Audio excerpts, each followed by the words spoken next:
ये एक पूरे पार्डर के हित की बात हो रही है, स्पेशली फ्रॉम करथई टू गुलाबगढ़, जो ज़्यादा यहाँ पे इफेक्ट हो रहा है।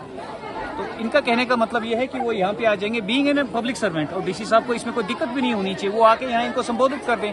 उनका जो इश्यूज है एज पर लॉ, उनके पास अगर कोई है इसमें, अगर उनके पास कागज डॉक्यूमेंटेशन उनकी अगर पूरी है तो वो हमें बता दें, अगर नहीं है तो इमीडिएटली, मैंने पहले भी कहा है, कई सारे मीडिया चैनल्स पे मैंने कहा है कि इमीडिएटली उसके ऊपर एफआईआर लॉन्च करो, और जो कानूनी उसके ऊपर शिकंजा कसा जा सकता वो होना चाहिए।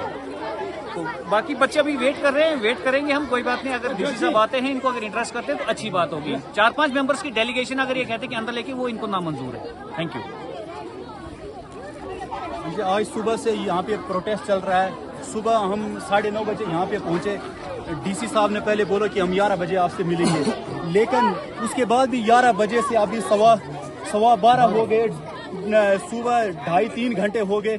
डीसी साहब तभी आगे पीछे चले जाते हैं। अभी अंदर एसडीएम ऑफिस में बैठे हैं, अंदर से बाहर नहीं निकल रहे हैं। क्यों? इतने बच्चे आए हैं हजारों के हिसाब से, अगर आपको बाहर 5 मिनट बाहर आने में क्या दिक्कत हो रही? और डीसी साहब अंदर से मैसेज भेजते हैं कि आप 5 लोगों का डेलीगेशन लेके अंदर आ जाओ, लेकिन ये बात हम कतई भी मंजूर नहीं है। आप बाहर आओ, पूरे पब्लिक के साथ बात करो, हम अंदर जाने के लिए तैयार नहीं है। कि हम इतना दूर दराज एरिया में, इतना रिमोट एरिया में रहने के बावजूद भी हम इधर स्वच्छ हवा नहीं ले रहे हैं। बाहर के हमारे टूरिस्ट आते हैं, यात्री आते हैं, वो बोलते हैं आप तो सौभाग्यशाली लोग हैं जो आप इतने दूर बैठते हैं, स्वच्छ हवा ले रहे हैं, लेकिन हम पार्डर में रहने के बावजूद भी स्वच्छ हवा नहीं ले रहे हैं। इसका डीसी साहब से रिक्वेस्ट है कि इसका कोई संज्ञान ले और इसका जल्दी से जल्दी कोई हल निकाले। आज जी मैं बंसीलाल भगत पार्डर गुलाबगढ़ से हूँ। अभी यहाँ पे जो डीसी साहब आए हैं, देखो यहाँ पे परेशानी है बच्चों को या हम लोगों को, इतना नज़दीक नहीं होना चाहिए। एक काफ़ी कम से कम यहाँ से 8-10 किलोमीटर कहीं जंगल में होना चाहिए, ताकि लोगों को कोई परेशानी। बाकी हमें क्या है, डी साहब यहाँ पे आए हैं, हम तो हाथ जोड़ के निवेदन कर रहे हैं कि डी साहब आके आप ये बच्चों के और यहाँ के जो मसले हैं इनको सॉल्व करें, और क्या है बस। मैं आपके मीडिया के माध्यम से डीसी साहब को यही रिक्वेस्ट करना चाहूँगी कि हम तो सिर्फ आपसे रिक्वेस्ट करने आए हैं। हमारे छोटे छोटे नन्हे मुन्ने नौनिहाल आपके से रिक्वेस्ट करना चाहते हैं, लेकिन आप अभी तक बाहर नहीं निकल पाए हैं, तो किस बात का होगा। आप तो हमारी डिस्ट्रिक्ट के मालिक हैं, हम अपनी पुकार आप तक नहीं पहुंचाएं तो और किसके पास जाएं? आप हमें ये बता दीजिए। हमारे बच्चे खुद आपसे बात करना चाहते हैं। आप तो कह रहे हैं कि 4-5 का डेलीगेशन अंदर आओ, हमसे बात कीजिए, लेकिन हमारे बच्चों की ख्वाहिशें हैं कि हम खुद अपनी प्रॉब्लम अपने डिस्ट्रिक्ट के मालिक को बताएं।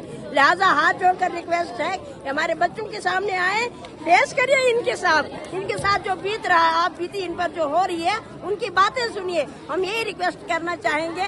हमें दुख इस बात का होता है कि प्रशासन अगर ऐसी कोताही बच्चों के साथ करे तो बताओ और किसके पास जाए, समाधान हमारा कहाँ जाने का। पता नहीं होगा, शायद इन्होंने फोन करके बुलाया होगा ऑफिस से, नहीं इसलिए मैं जल्द से जल्द डीसी साहब से कहूँगी कि हमारे सामने आकर जो भी कुछ बोलना है। फोन किया ना, अभी पूछ रहे थे कौन स्कूल के बच्चे हैं, फोन किया तो प्रिंसिपल और ये वही। देखो, प्रेशराइज करने की कोई जरूरत नहीं है।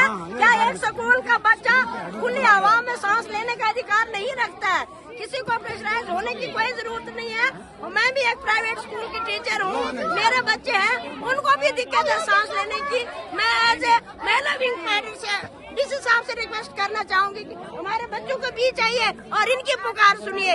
इनको सांस लेने में दिक्कत आ रही है, इनका स्कूल पास में पड़ता है, क्या आप फेस नहीं कर पाते इनकी जो ग्रीवेंसेस है? मैं डीसी साहब से रिक्वेस्ट करना चाहूंगी, प्लीज आइए हमारे बच्चों के सामने, उनके साथ बात कीजिए, वो आपसे क्या कहना चाहते हैं। धन्यवाद।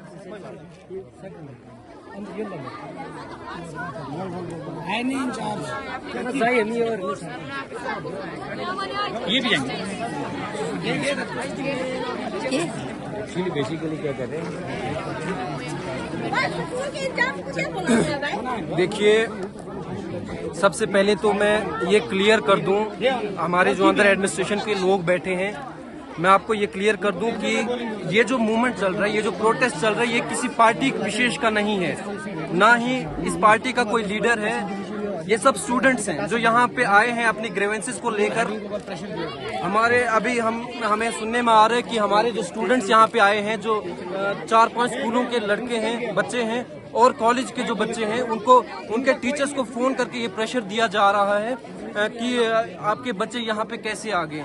तो मैं डीसी साहब को ये कहना चाहूँगा, ये रिक्वेस्ट करना चाहूँगा कि सर प्लीज़ समझिए, ये कोई किसी पार्टी का वो रैली नहीं है, ये सब किसी ने बुलाए हुए बच्चे नहीं है, ना इस पार्टी में आपको किसी पार्टी का लीडर दिखेगा। तो यही हम कहना चाहते हैं कि आप जल्द से जल्द आके इनकी बात को सुनिए ताकि ये अपनी पढ़ाई जो है वो कंटिन्यू कर सकें।